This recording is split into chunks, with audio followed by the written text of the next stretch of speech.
In the ancient forests of Bharatvarsha, where the roots of banyan trees whispered the secrets of time, there lay a village called Aranya, nestled between two rivers. The villagers were devoted to their harvest, their prayers, and the balance of life. But one day, that balance shattered. A dark force swept through the village, an asura named Rakthabhija, whose very blood spawned more demons with every drop spilled. No warrior, no deity could halt his chaos. Each wound he received became 1,000 new battles, and soon the land groaned under the weight of his terror. The villagers, desperate and broken, prayed to the Divine Mother. Their cries echoed across the cosmos, reaching Parvati, the gentle consort of Shiva. Moved by their suffering, Parvati descended to the earth and stood by the rivers.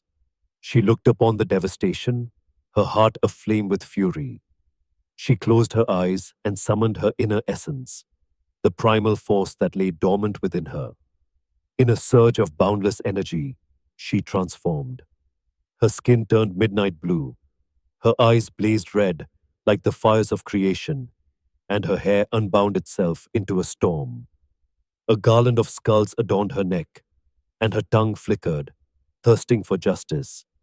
She had become Kali, the destroyer of evil. Kali charged into battle with a ferocious cry that shook the heavens.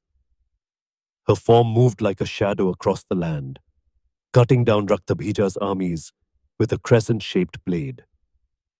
But each drop of the asura's blood gave birth to more demons.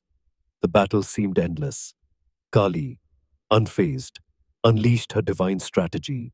She stretched her tongue wide, swallowing every drop of blood before it could touch the ground. Her laughter reverberated across the battlefield, striking fear into the hearts of Rakthabhija's army. No blood fell, no demons rose. When Kali reached Rakthabhija, her fury was unstoppable. She beheaded the asura with a single blow, her tongue catching every drop of his cursed blood.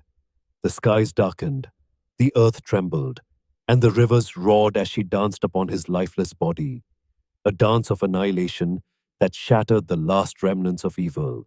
But Kali's rage burned on.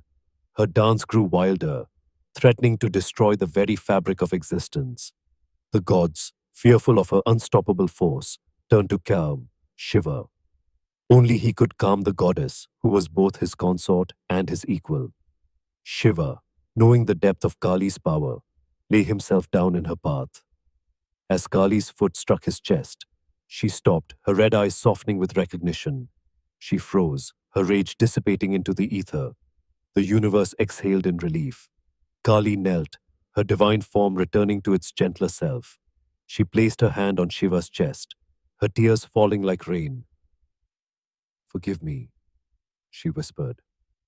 "The balance is restored." Shiva smiled.